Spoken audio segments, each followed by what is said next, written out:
आपका स्वागत करता हूं अपने YouTube चैनल ध्यान IAS अकेडमी में। और जैसे कि ब्रिजमोहन सर ने पढ़ाया था आपको हिंदी में संधि के बारे में कुछ बताया था, इसी प्रकार मैं आपको हिंदी में समास के बारे में कुछ जानकारी देना चाहता हूं। देखिए समास क्या होता है। सबसे पहले आते हैं समास का अर्थ क्या है और समास होता क्या है।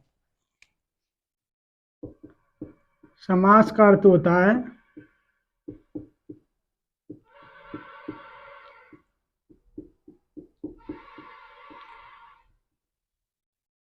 संक्षिप्त करना, संक्षिप्तीकरण, यानी किसी चीज को छोटा करना।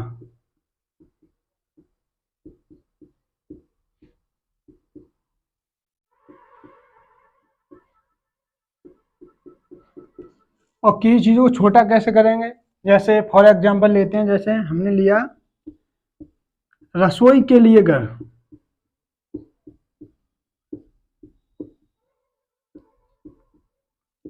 और इसमें शब्द आया के लिए।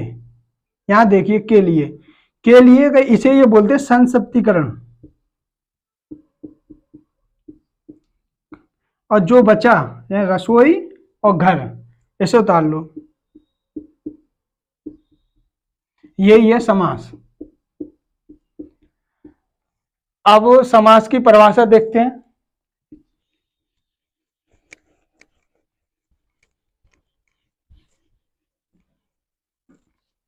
समास की परिभाषा,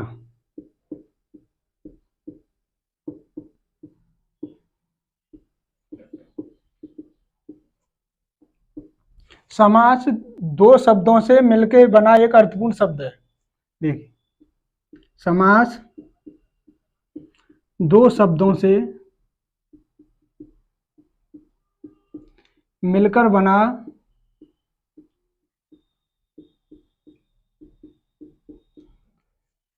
एक अर्थपूर्ण शब्द है।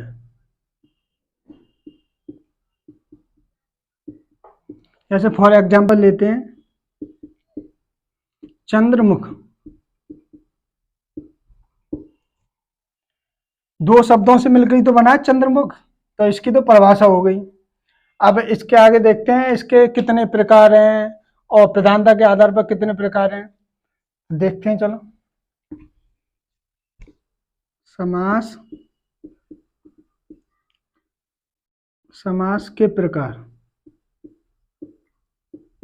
समास के प्रकार 6 होते हैं और प्रधानता के आधार पर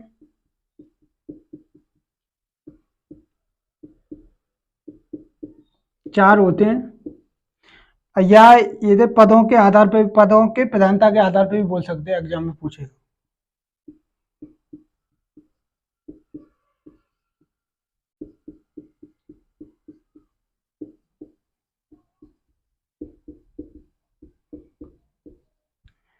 अब समास के प्रकार 6 कौन कौन से होते हैं ये देखते हैं आगे।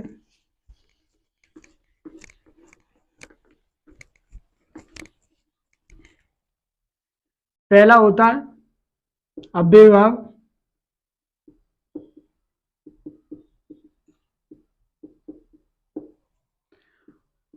और दूसरा होता है तत्पुरुष समास, और तीसरा होता है, इसमें यह आता है वैसे तो इसके जो भाग हैं और वैसे हम समास के कितने प्रकार होते हैं इसलिए ऐसे लिख रहे हैं। त्रिभु समास, और चौथा है कर्मधारय समास,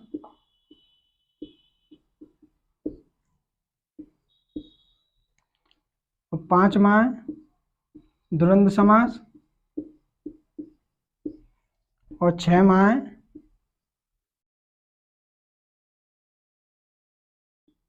बहुवीर्य समास। ये तो हो गए समास के प्रकार।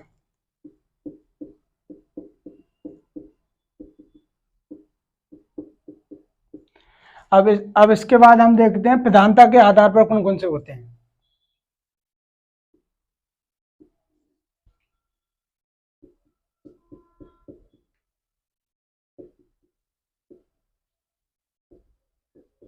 प्रधानता के आधार पर चार होते हैं, बताया था मैंने। पहला अव्ययभाव,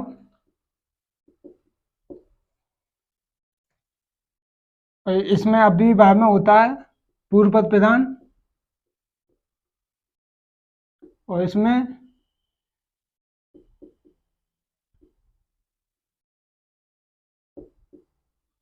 तत्पुरुष समास में उत्तर पद प्रधान,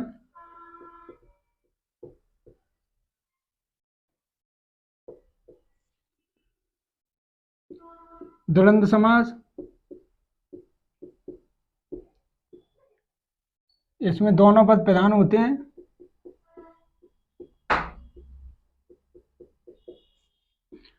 और चौथा है बहुव्रीहि समास।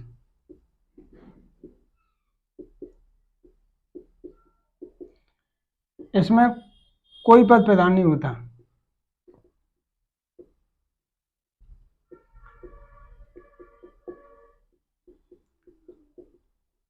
या हम कह सकते हैं दोनों पद अप्रधान।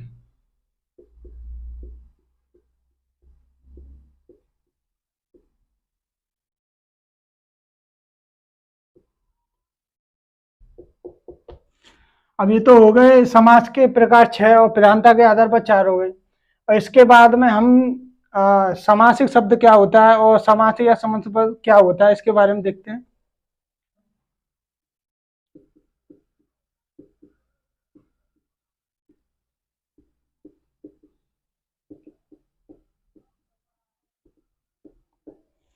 समासिक पद और समस्त पद होता क्या, इसकी परिभाषा बताता हूं, देखिए।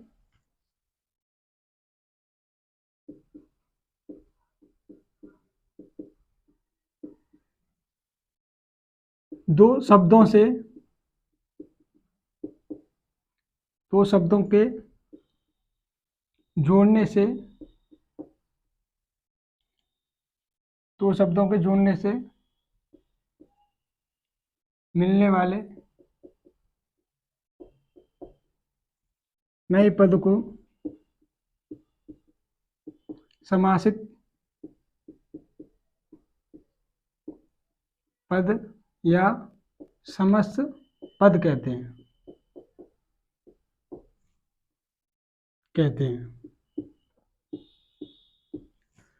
अब इसके बाद बच्चों ये देखते हैं, ये सामासिक पद है, इसे तोड़ते कैसे हैं।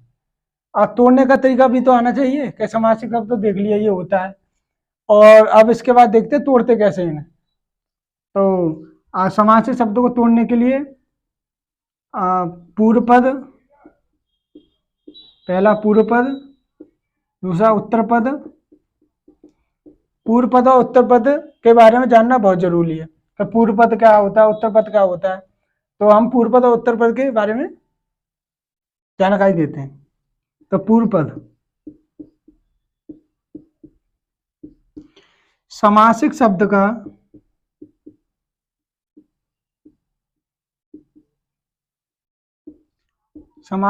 का प्रथम पद को पूर्व पद कहते हैं,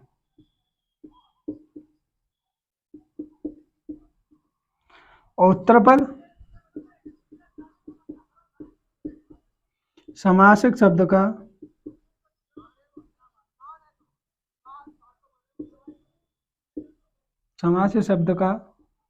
दूसरे पद को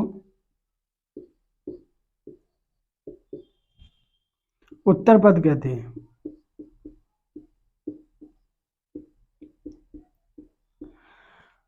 पूर्व पद को समासिक शब्द का प्रथम पद को पूर्व पद कहते हैं, और उत्तर पद को समासिक शब्द का दूसरे पद को उत्तर पद कहते हैं। अब इसमें प्रधान और गौण भी आते हैं। प्रधान क्या होता है और गौण क्या होता है, इसके बारे में देखते हैं क्या कहते हैं। देखो, प्रधान और गौण। समासिक शब्द में समासिक शब्द का पूर्व पद या उत्तर पद का अर्थ ज्यादा होता है या ज्यादा अर्थ देता है, उसे प्रधान कहते हैं। क्या बोला बच्चों मैंने? समास शब्द का पूर्व पद या उत्तर पद का अर्थ ज्यादा होता है या ज्यादा अर्थ देता है, उसे प्रधान कहते हैं। अब इसी बार गौण देखते हैं।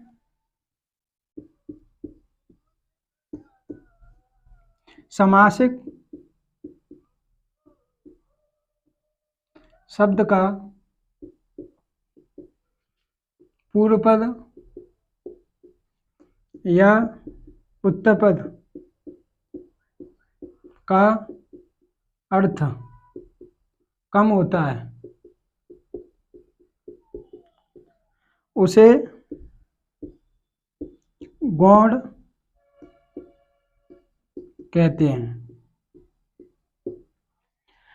हमने आप बच्चों आपको प्रधान के बारे में बताया, गौण के बारे में एक बार और रिपीट करता हूं।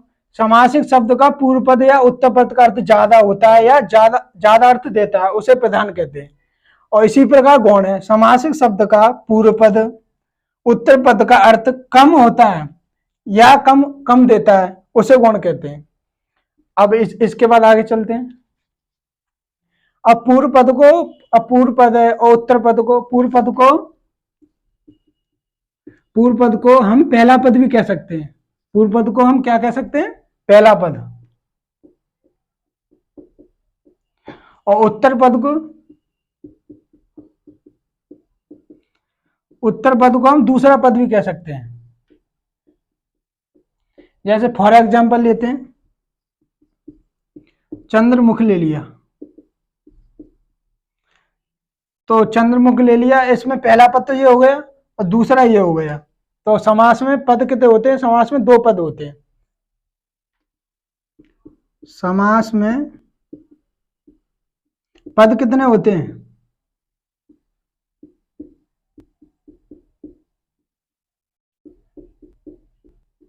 बच्चों समास में पद कितने होते हैं? समास में पद दो होते हैं, पहला पद और दूसरा पद, या पूर्व पद कह सकते हैं या उत्तर पद कह सकते हैं। अब चलो बच्चों समासिक शब्द की दूसरी परिभाषा समझते हैं। आओ देखो, समासिक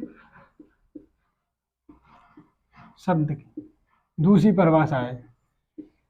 ये परिभाषा ना शॉर्ट है, वो पहली परिभाषा मुझे लॉन्ग लग रही थी, शॉर्ट लग रही है, इसमें जल्दी समझ में आ जाएगा तुम्हारा। समासिक शब्द की परिभाषा है पूर्व पद और उत्तर पद में, पूर्व पद और उत्तर पद में तोड़ सकें वही समासिक शब्द कहते हैं। समासिक शब्द पूर्व पद और उत्तर पद में तोड़ सकें वही समासिक शब्द को कहते हैं। और पहले वाली थी ये शॉर्ट परिभाषा, पहले वाली थोड़ी सी लॉन्ग है, इससे जल्दी समझ में आ जाएगा कि समासिक शब्द क्या होता है। पूर्व पद उत्तर पद में तोड़ दें वही समासिक शब्द है। और इसे आगे देखते हैं। चलो बच्चों अब समास विग्रह के बारे में समझते हैं। समास विग्रह, समास विग्रह क्या होता है? समास विग्रह होता है दो शब्दों को तोड़ना, वही समास विग्रह होता है। दो शब्दों को तोड़ना समास विग्रह कहते हैं।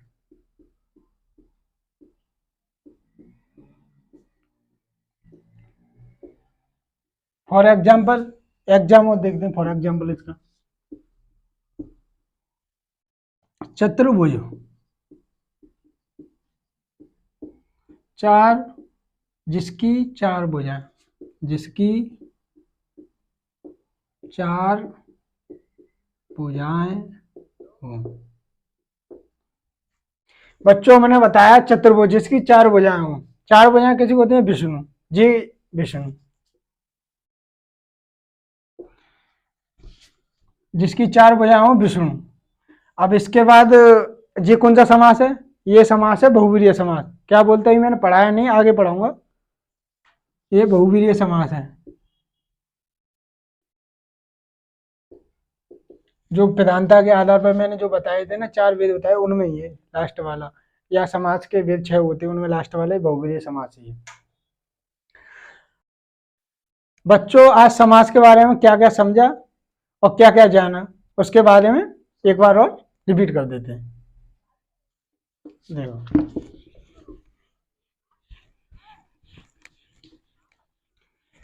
पहला हमने जाना समास। समास का अर्थ क्या है? तो हमने आपको समास का अर्थ बताया संक्षिप्तीकरण, यानी किसी चीज को छोटा करना। पहले बताया था किसी चीज को संक्षिप्तीकरण बताया था मैंने, पहला संक्षिप्तीकरण।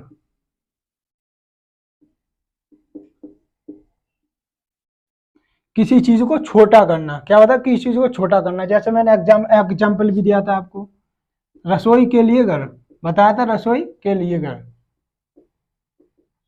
अब रसोई के लिए मैंने घर भी बताया, तो के लिए मैंने हटाया था और रसोई घर बचा, तो वही हो गया समास। तो ये बताया था संक्षिप्तीकरण। और इसके बाद आता है समास की परिभाषा बताई थी। दो शब्दों के मिलने से जो अर्थपूर्ण शब्द निकलता है उसे समास बोलते हैं। और समास की परिभाषा हो गई दूसरी, दो शब्दों के मिलने से जो अर्थपूर्ण शब्द लगता है उसे समास बोलते हैं। और इसके बाद तीसरा बताया था मैंने, समास के प्रकार कितने होते हैं। समास के प्रकार बताए थे, समास के प्रकार कितने होते हैं? समास के प्रकार मैंने 6 बताए थे आपको, 6। और इसके बच्चों अब प्रधानता के आधार पर देखते हैं। प्रधानता के आधार पर मैंने आपको बताए थे 4 प्रकार होते हैं। प्रधानता के आधार पर कितने बताए थे? 4 बताए थे मैंने। अब इसके बाद प्रधानता के आधार पर जो अव्ययीभाव समास है, और उसमें मैंने पूर्व पद बताया था। अव्ययीभाव समास में पूर्व पद बताया था। जैसे इसमें 4 होते हैं, तो अव्ययीभाव समास में मैंने क्या बताया था? पूर्व पद बताया था।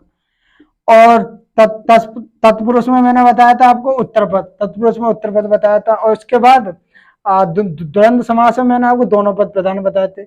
और चौथे में बहुवीर्य समास में कोई पद प्रधान नहीं है, ये बताया था।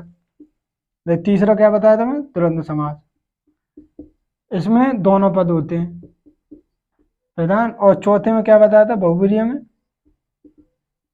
कोई पद प्रधान नहीं होता, कोई प्रधान नहीं होता। समास शब्द के बारे में बताया था, पूर्व पद उत्तर पद में तोड़ सके वही समास शब्द है। अब पूर्व पद और उत्तर पद क्या होता है? समासिक शब्द का जो पहला पद होता है उसे पूर्व पद कहते हैं, और समासिक शब्द का जो दूसरा पद होता है उसे उत्तर पद कहते हैं। अब इसमें प्रधान भी बताया था मैंने आपको, और गौण भी बताया था।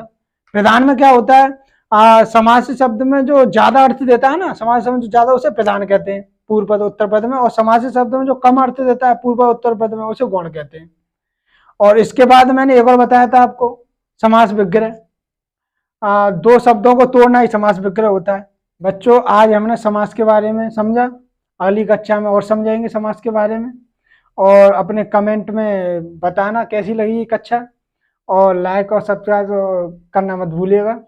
जय हिंद, जय भारत।